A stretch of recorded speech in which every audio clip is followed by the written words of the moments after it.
start, huh? Yeah, really good start. We're going for some feminine energy now. And this is a lady that I don't even know how to introduce anymore, because if I had to describe someone as my sister, this is how I would describe this woman. She's been a really, really big part of my life. But in terms of her talents and skills, incredible. So professionally, she works for a company called StrengthScope, and we had James Brooke here last year who invented that. So she goes out into the corporate training world and analyses people's strengths to really help businesses play on things that would be strongest for people. But not only does she do that, but she also brings in that spiritual side. And from when I first met her, you know, I really felt that she's going to bring spirituality really to corporates. So, you know, she teaches angelic Reiki, she teaches theta healing, all the rest of it. She's an incredible person. And tonight she's going to be talking to you about freedom. Really warm round of applause, please, for Danica Apolline.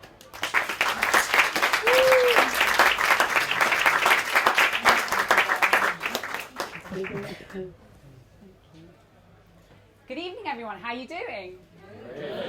Good. You're going to have to excuse me. My throat's a little bit sore. I'm still recovering from Glastonbury Festival.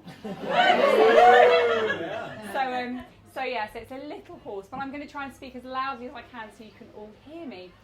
Thank you again, Shay, for that beautiful introduction. It's a real pleasure to be here with all of you. I wanted to talk about freedom, and very inspired off the back of being at Glastonbury Festival, which is a place where everything is or feels like it's free. I came away and started to think about some of the threads of the work that I have done, which I always thought were underpinned by love. And actually, I found that they are indeed about freedom. I'm going to tell you a little bit about why that's the case, but actually what it means for you. To begin, I'd like to share a little story about sheep. the fluffy variety. So this is a completely true story. There was a farmer who had a flock of sheep, and they lived in this field quite happily and did the things that sheep do. And he found one morning when he came out to check his flock that they were no longer in the field in which they lived. They were outside of the field. Now this field didn't have an open gate. It was completely surrounded by a fence and by bushes. There were no holes in the bushes. There was no way the sheep could get out of this field. So he looked around, couldn't work out why they had ended up outside of the field, thought it was some strange anomaly, herded them back into the field and thought that was the end of it. And the next night, he went to bed, got up in the morning and found that, again, the sheep were no longer in the field. They were outside of the field. And he was like, this is interesting. And it happened the next night. Again, the sheep escaped. So on the fourth night, he stayed up because he wanted to see what was going on. How were these sheep escaping? And what he found was that there was a cattle grid, which was one of the ways into the field.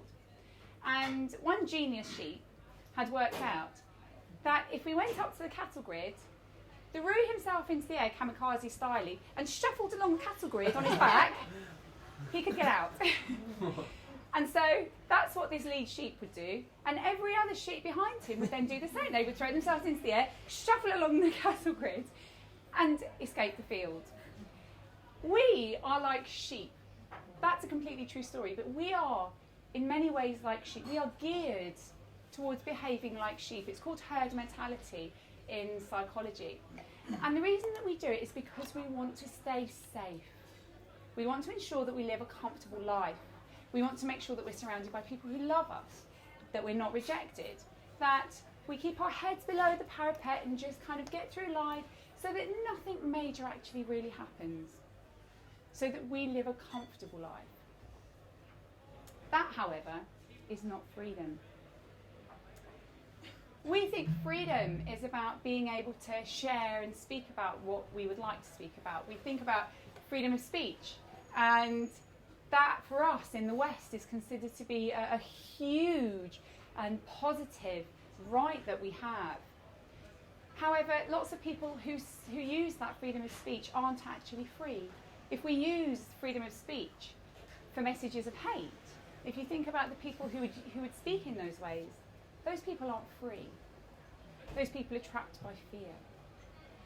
But when we are truly free, we are able to talk about whatever feels true for us from a place of love.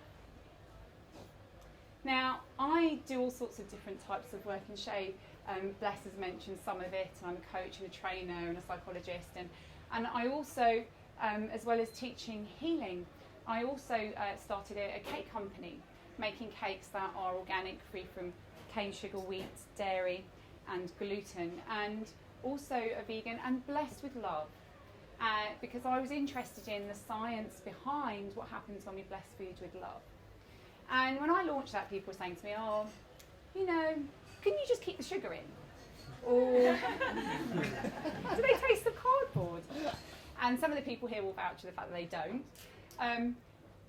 But being somebody who wants to make a change in the world requires being willing not just to have an amazing idea, not just being a genius.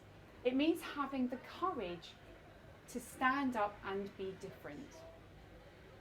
And that, I think, is the hard part. Hands up if you've ever had an idea that you've thought, do you know what, that's actually genius. Okay, most of you, keep your hands up if you've had a moment like that. Okay, keep your hands up if you acted on it. Okay, so some of you, that's great. It takes a lot of courage to do it, doesn't it? I think of Einstein, who it took him 10 years to come up with the space-time curve theory from the moment at which he had his first inspiration that led him onto that path. People think, oh, Einstein, he was a genius. It must have been really easy for him to share his genius. He was working as an administrator, and he'd already been completely debunked as being slightly wacko. So for him to stand up and say, here's my theory, against that potential backlash, that was courage.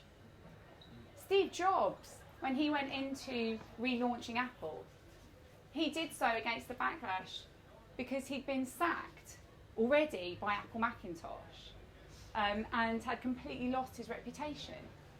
But he came back with a very simple idea that came from having done a calligraphy module when he was at college.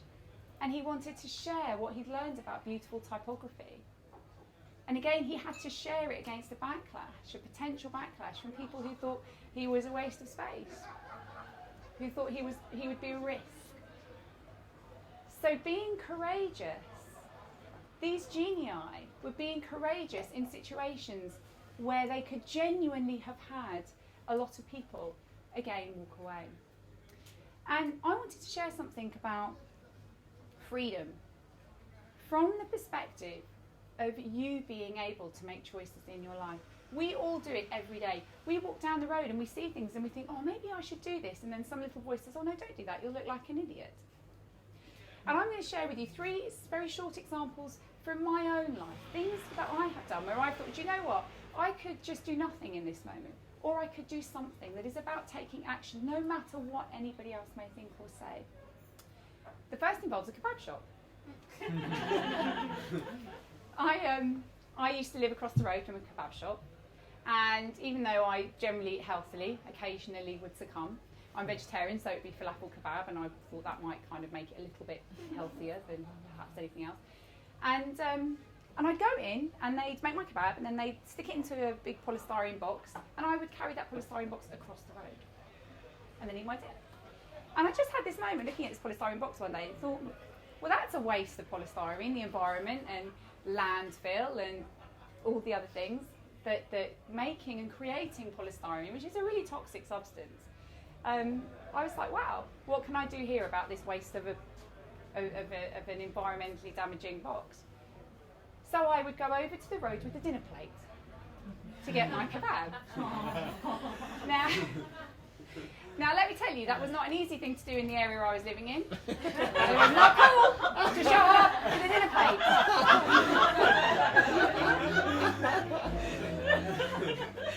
That's courage. That's courage. That was courage where I was living. Because there was this lovely moment the first time I did it where I handed over this dinner plate and I was having this conversation with the guy behind the counter who was like,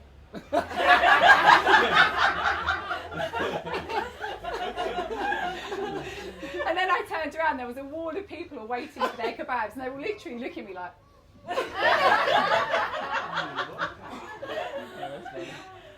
I had to explain to this guy behind the counter 3 times before he got that I did actually really want my kebab on the dinner plate, and no, I didn't need anything to cover it. And it's just a small thing, but it made me think.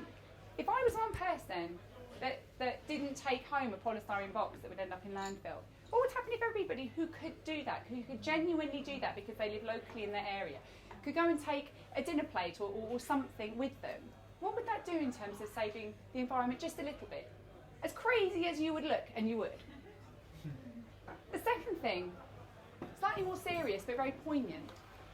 At the Glastonbury that I was just at, Glastonbury for me, I don't know how many of you here have been, give us a big cheer if you have. People think it's about music, and actually it's a place of love. And that's the bit you don't see on the telly. Everybody speaks to everybody else like your best mates. It's one of the most incredible things to see and to experience and to witness. And I've been going for years. I work in the healing fields there, and I saw for the first time ever an experience that surprised me this year. And there was a family, a dad, a mum and 2 little kids, excuse me, and they, basically the mum and the dad were having a row, and it was quite a serious row. The dad was being really actually quite aggressive, and really quite aggressive in a way that meant that his 2 little girls were both crying and screaming and begging for this to stop. Now, in all honesty, my initial reaction was to just go for the dad, which isn't very loving on Glastonbury, to just make it stop. This woman walked over to the dad, and she literally just put her hand on his shoulder, really peacefully, completely in her presence, and just said, "That's not how we do things around here. You're all right, but that's not how we do things." And my instincts, having kind of stepped back from my initial response of wanting to go for the dad list, which wouldn't have helped the matter, was to go for the children, and actually just to be with the children and to just, have somebody there in a place of peace with them. All of this happened in the space of about a minute. What was amazing was that the girls calmed down straight away because they knew that someone was there for them. But the dad calmed down. He didn't react, and I would have expected in that situation that he would have completely just gone for whoever had tried to calm him down, and he had the most incredible reaction because of the way he'd been approached, because he'd been approached like a best mate would approach you. When you're in a time of struggle, all you need is a best mate to show up and say, "You all right, mate? What's going on?" Rather than to hit back.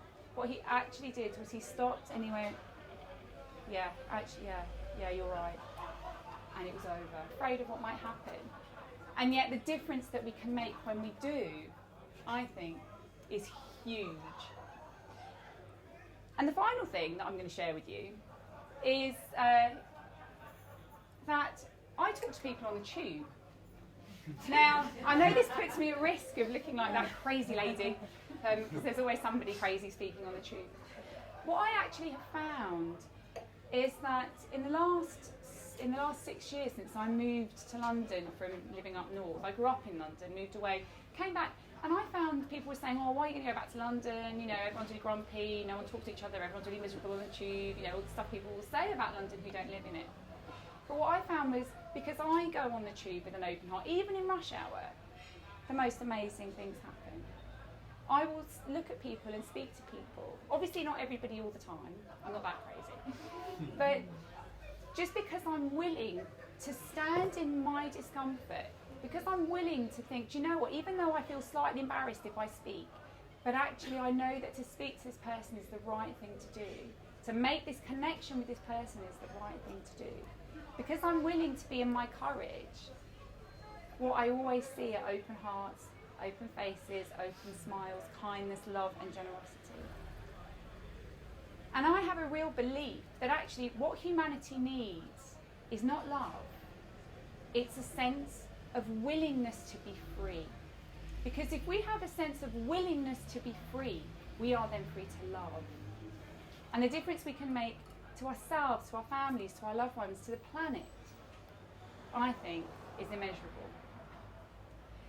What I would like to invite you to do before I go is I'd like to turn to the person next to you And I would like you to each share with each other one action that you can take. I would like you to think about one thing that might cause some discomfort for you, that might raise a little bit of tension, but that you know that if you do that one thing, that it will make a difference, even if it's to one person, something that you wouldn't normally do.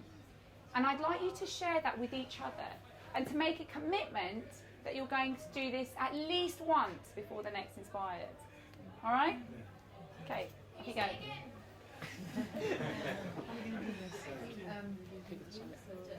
Share again. Okay, so what I'd like you to do is I'd like you to turn to the person next to you, and I'd like you to share one thing that you know you can do, even if it makes you feel uncomfortable, which it probably will. And I'd like you to think about one act that you can take, one action, one step that you can make that will be uncomfortable, but that you know if you do it, it will make a difference to somebody, it will make a difference to the planet. It's where you are doing something that's stepping outside of being a sheep, that's stepping into living your truth and doing what you know in your heart to be right, even though it may be different to what other people around you are doing. Okay? So I'm just going to give you a couple of minutes to do that.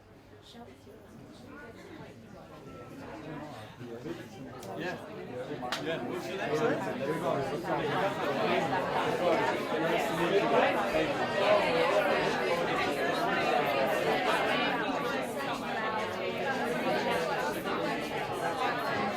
Thanks, that's good. How are you?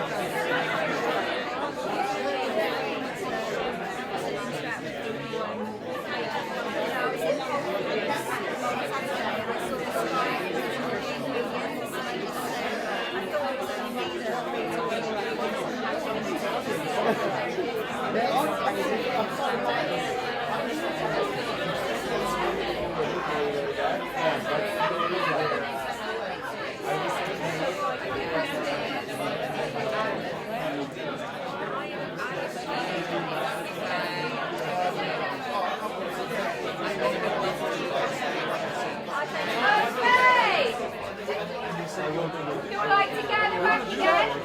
Yeah. I will share that. Yeah, we do. I'll share a couple of shares. Can we share it? Okay, everyone. Not as big as that, man. Can we come back to the room? Thank you. Thank you, Shay. I needed help with that. My voice wouldn't have carried that. Hello, back there. Can we come back? Thank you. Wonderful. Thank you, Shay. My voice couldn't have done that right now.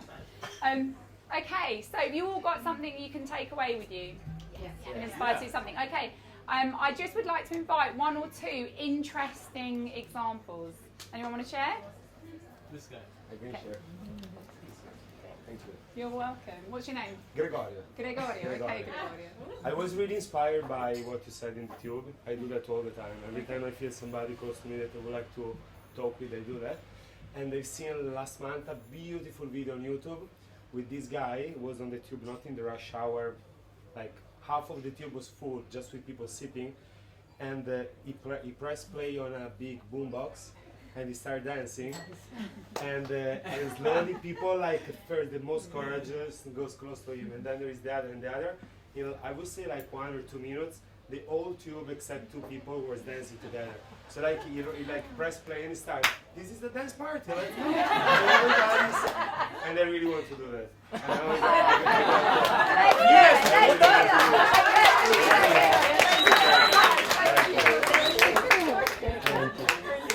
One more. We have one more. One more really cool. Stand up. Just cool. I really want to do that. What's your name? So cool, man. Kate. Hello. I've actually done this once, and it was just I saw someone drop litter, and I just sort of picked it up and was like, I'm really sorry, I think you just dropped this. Ah. And, I did make sure that I was literally jumping off the tube at my stop because I was totally chicken to do it. But I feel I'm going to do that more. Just if you come with a genuine place and a genuine, Yeah. oh, I think you.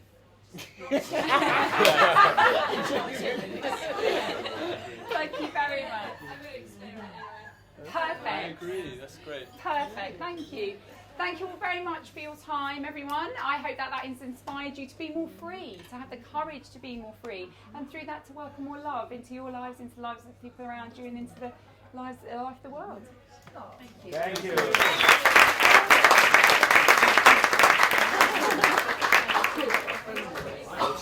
All right, we're just going to ask Danica, how can the crowd connect with you?